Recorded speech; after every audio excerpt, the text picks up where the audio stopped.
الحمد لله الذي أنزل القرآن هدى ورحمة للعالمين. أشهد أن لا إله إلا الله وحده لا شريك له الملك الحق المبين. وأشهد أن محمدا عبده ورسوله أفضل الخلق الأجمعين. اللهم صل وسلم على سيدنا محمد وعلى آله وأصحابه أجمعين. أما بعد، فيا عباد الله، أوصيكم ونفسي بتقوى الله faqad fazal muttaqun. Di hari yang mulia ini tidak ada kata yang pantas untuk kita ucapkan dari lisan, dari mulut kita, selain mengucapkan puja dan puji kepada Allah Subhanahu wa ta'ala.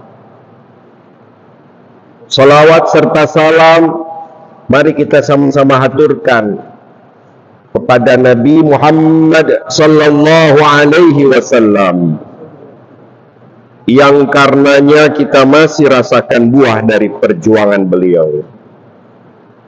Pada kesempatan yang berbahagia ini, kami akan membawakan khutbah dengan judul penyebab kesombongan manusia. Sehingga dengan penyebab kesombongan ini yang dapat kami utarakan, kita mampu untuk mengantisipasi gejala ini sehingga kita tidak termasuk kepada golongan orang-orang yang dimaksudkan derajatnya seperti iblis yang sombong sehingga diusir oleh Allah, dikeluarkan dari surga karena kesombongannya. Hadirin rahimani wa rahimakumullah, Islam menuntut manusia untuk berakhlak mulia. Rasulullah sallallahu alaihi wasallam pun diutus Allah ke dunia ini bukan untuk membuat manusia hebat dalam segala bidang, melainkan untuk bermanfaat bagi semua kalangan, menyempurnakan akhlak. Innama bu'istu liutammima makarimal akhlak. Sesungguhnya aku diutus untuk menyempurnakan akhlak dan budi pekerti yang mulia. Untuk apa memiliki kekayaan yang berlimpah, ilmu yang menjulang tinggi, atau kekuasaan yang besar sementara akhlaknya buruk? Justru kehebatan yang tidak diimbangi dengan akhlak akan membawa perlakuannya pada kenistaan. Salah satu akhlak yang disukai Rasulullah sallallahu alaihi wasallam, sikap tawaddu. Ini pun disukai dan sangat dicintai oleh Allah dan para malaikatnya. Sedangkan lawan dari sikap tawaddu adalah kesombongan. Allah sangat tidak menyukai orang-orang yang sombong, karena gelar kebesaran dan kesombongan hanya milik Allah. Karena kesombongan itu hanya milik Allah dan tak ada yang menandinginya. Saudaraku yang beriman, untuk lebih meyakinkan keimanan kita, marilah kita perhatikan hadis Rasulullah sallallahu alaihi wasallam yang diriwayatkan dari Abdullah bin Mas'ud radhiyallahu anhu. Rasulullah sallallahu alaihi wasallam bersabda, la yadkhulul jannah man kana fi qalbihi misqalu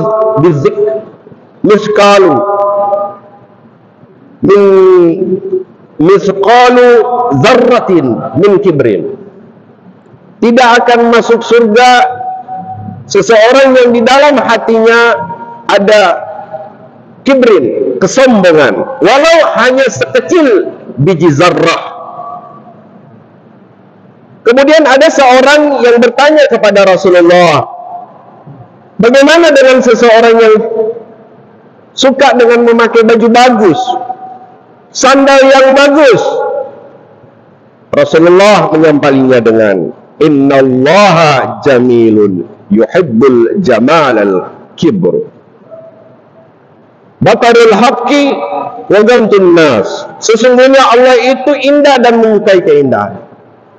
Sombong adalah menolak kebenaran dan meremehkan orang lain. Hadis riwayat Muslim. Imam An-Nawawi berkata bahwa sabda Nabi ini berisi larangan dari sifat sombong yang menyombongkan diri kepada manusia, merendahkan orang lain, dan menolak orang menyampaikan kebenaran. Sehubungan dengan sifat sombong iri ini, sehubungan dengan sombong ini, Allah sangat tegas melarang manusia untuk mempunyai sifat sombong. Wala tusa'ir haddaka linnas wala tamsil fil ard marahan. Innallaha la yuhibbu kulla mukhtalifun. Dan janganlah kamu memalingkan mukamu dari manusia karena kesombongan, dan janganlah kamu berjalan di muka bumi dengan angkuh. Sesungguhnya Allah tidak menyukai orang-orang yang sombong lagi membanggakan diri. Al-Luqman ayat 18. Ma'asyiral muslimin rahimakumullah. Allah Subhanahu wa taala sangat membenci dengan seseorang yang sombong. Iblis saja yang pernah menjadi penghuni surga ketika Allah menciptakan Adam alaihissalam, diminta iblis dan para malaikat disuruh untuk tunduk kepada Nabi Adam. Malaikat dengan patuh dan tunduk, sementara iblis dengan angkuh dan sombong mengatakan, saya lebih mulia, saya lebih tinggi, saya lebih berharga dari Adam yang hanya diciptakan dari tanah yang busuk. Maka karena kesombongan iblis itulah Allah pun berfirman, menyampaikan kepada kita semua, qala ukhruj minha mad'uman madhura. Keluarlah kamu dari surga itu sebagai orang yang terhina lagi terusir. Sesungguhnya barang siapa di antara mereka mengikuti kamu, benar-benar aku akan mengisi neraka jahanam dengan kamu semuanya. Saudaraku yang dimuliakan oleh Allah Subhanahu wa taala, ada empat hal yang dapat menjadi penyebab manusia berlaku sombong. Pertama, ziyadatul ilmi, bertambahnya iman, bertambahnya ilmu. Beberapa pepatah yang mungkin dapat menambah wawasan kita dan pernah kita dengar mengenai bagaimana ilmu sebenarnya. Padi kian berisi kian merunduk, pohon rendah tapi dapat membuat teduh, itu lebih baik daripada pohon tinggi yang hanya dapat membuat panas. Intinya, semakin tinggi ilmu seseorang, seharusnya ia semakin beradab, rendah hati, dan membawa kemanfaatan bagi orang lain. Tapi kadangkala terdapat orang-orang yang menyombongkan diri karena ilmu yang ia miliki, sehingga merendahkan orang lain. Padahal manusia hanya diberikan ilmu yang sedikit oleh Allah Subhanahu wa taala. Masih banyak ilmu yang tak diketahui oleh manusia, tapi manusia merasa berbangga diri sehingga ilmu menjadi tidak berkah. Bukankah Allah Maha Kuasa? Allah bisa saja mencabut ilmu dari diri seseorang sesuai kehendaknya. Maka sadarlah bahwa sebaik-baik ilmu adalah yang membawa kemanfaatan bagi sesamanya, dan sadarlah bahwa setiap ilmu yang kita miliki akan kita pertanggungjawabkan di hadapan Allah.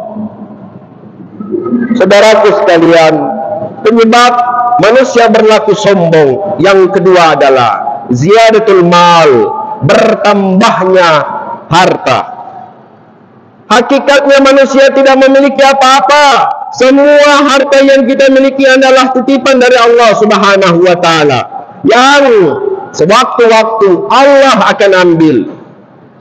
Sebagai manusia yang diberikan amanah berupa harta, hendaknya kita menggunakannya sesuai dengan perintah yang dititipkan. Harta akan diminta pertanggungjawaban, maka seyogyanya kita menggunakan harta di jalan Allah. Namun terkadang manusia sombong dengan harta bendanya, padahal sejatinya itu bukan miliknya.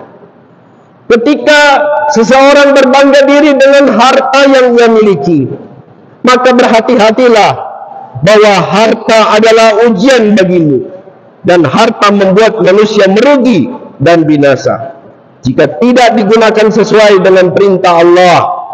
Allah Subhanahu wa ta'ala berfirman, Ya ayyuhalladzina amanu la tulhikum amwalukum wala auladukum an dzikrillah. Hai orang-orang yang beriman, janganlah harta bendamu dan anak-anakmu melalaikan kamu dari mengingat Allah. Wa man yaf'al dzalika fa ulaika humul khasirun. Dan barang siapa yang berbuat demikian, maka mereka itulah orang-orang yang merugi. Bertambahnya harta dapat menjadikan seseorang menjadi sombong. Harta sering sebagai pemicu membuat seseorang semakin angkuh. Hadirin wal hadirah yang dimuliakan oleh Allah, penyebab manusia bersombong hati atau berlaku sombong yang ketiga adalah ziyadatul mansib, bertambahnya kedudukan. Kedudukan dan jabatan adalah kenikmatan yang senantiasa diincar kebanyakan orang. Bagi mereka yang mendapatkan kedudukan tinggi di mata manusia adalah kebahagiaan. Padahal di mata Allah tidak melihat kedudukan atau jabatan manusia di dunia. Demikian pun orang-orang yang beriman tidak melihat kedudukan, jabatan, pangkat dan kedudukan yang ia miliki. Bila kedudukan tinggi hanya membuat tinggi hati dan merusak tatanan hidup sesama manusia, maka sungguh tak berarti kedudukan di dunia. Justru akan terhina waktunya selanjutnya, waktu purna bakti dan waktu di akhirat kelak nanti. Ma'asyiral muslimin rahimakumullah. Keempat, ziyadatul muwalih, bertambahnya pengikut. Untuk menemukan manusia gila popularitas sungguh mudah sekali di zaman modern ini. Bahkan sekedar melalui internet saja kita akan menemukan betapa banyak orang yang mengobrol, mengorbankan waktu, mengorbankan nilai-nilai agama, akhlak, bahkan harga dirinya demi mendapatkan pengikut yang begitu banyak. Semua yang dipertontonkan bukan dalam rangka ketaatan, melainkan untuk memenuhi hawa nafsu diri, yakni mendapatkan banyak follower atau pengikut. Mereka akan merasa layak untuk diikuti tanpa mempertimbangkan apakah dirinya membawa kemaslahatan atau tidak, tanpa mereka memperhitungkan bagaimana anak cucunya yang menonton dan menuntunnya. Sesungguhnya banyak atau sedikitnya pengikut bukanlah ukuran, namun yang sesungguhnya dan yang terpenting adalah penghargaan. Perangai yang diikuti adalah mulia di mata Allah Subhanahu wa ta'ala. Saudaraku yang dicintai oleh Allah, demikianlah 4 yang menjadi penyebab seseorang berlaku sombong. Wajib kita untuk berhati-hati, mewaspadai diri, mewarning diri agar supaya kita tidak tergolong kepada orang-orang yang distatuskan sebagai iblis. Jadikanlah perilaku tawadhu rendah hati dengan berbalut iman dan takwa hanya kepada Allah Subhanahu wa ta'ala. Yang diharapkan tentunya dengan iman dan takwa. Dengan iman dan takwa tersebut kita memperoleh keberkahan, perlindungan dan pertolongan Allah Subhanahu wa ta'ala. Walau anna ahlal qura amanu wattaqu lafatahna 'alaihim barakatin minas sama'i wal 'ard walakin kadzdzabu fa akhadnahum bima kanu yaksibun. Jikalau sekiranya penduduk negeri-negeri ini beriman dan bertakwa kepada Allah, pastilah kami akan melimpahkan kepada mereka. Pastilah kami akan melimpahkan kepada mereka berkah dari langit dan dari bumi. Walakin kazzabu fa akhadnahum bima kanu yaksibun. Tapi di antara mereka banyak pendusta ayat Allah, pendusta firman Allah, maka kami rasakan kepada mereka azab atas perbuatan mereka sendiri. Barakallahu li wa lakum fil Qur'anil azim. Wa nafa'ani wa iyyakum bima fihi minal ayati wa dzikril hakim. وتقبل مني ومنكم تلاوته إنه هو السميع العليم.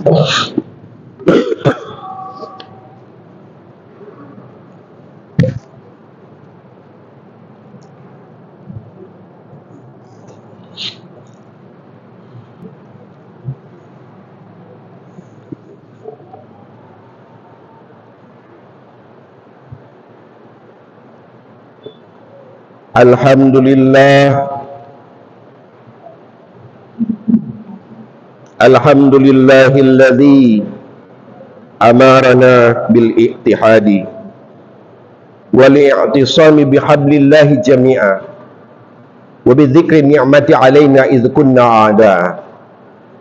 Ashhadu an la ilaha illallah wahdahu la syarika lah wa asyhadu anna sayyidana Muhammadan abduhu wa rasulul mab'utsu illa mardatillah.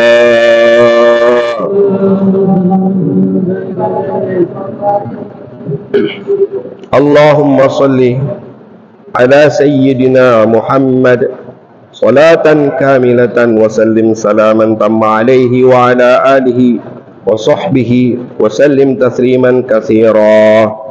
Amma ba'du. فيا عباد الله اتقوا الله وأطيعوا لعلكم تفلحون. وقال تعالى في كتابه الكريم: أعوذ بالله من الشيطان الرجيم. بسم الله الرحمن الرحيم. يا أيها الذين آمنوا اتقوا الله حق تقاته ولا تموتن إلا وأنتم مسلمون.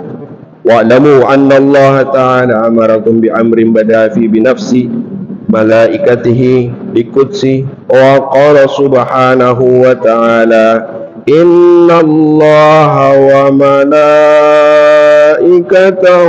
يصلون على النبي يا أيها الذين آمنوا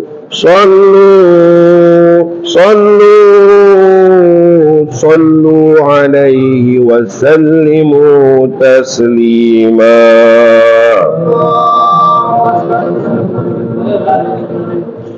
اللهم صل وسلم على سيدنا محمد وعلى آله وأربعة الخلفاء الراشدين برحمتك يا أرحم الراحمين. اللهم اصلح جميع ولاة المسلمين وأهلك الكفرة والمشركين. اللهم انصر من نصر الدين واخذل من خذل المسلمين واجعل بلدتنا هذه آمنة مطمئنة وسائر البلدان المسلمين. اللهم أعز الإسلام والمسلمين. اللهم انصر إخواننا المجاهدين في فلسطين. اللهم اغفر المسلمين والمسلمات والمؤمنين والمؤمنات الأحياء منهم والأموات إنك سميع قريب مجيب الدعوة يا قاضي الحاجات. ربنا افتح بيننا وبين قومنا بالحق وأنت خير الفاتحين. ربنا آتنا في الدنيا حسنة وفي الآخرة حسنة وقنا عذاب النار. عباد الله، إن الله يأمركم بالعدل والإحسان وإيتاء ذي القربى وينهى عن الفحشاء والمنكر والبغي يعظكم لعلكم تذكرون ولذكر الله أكبر.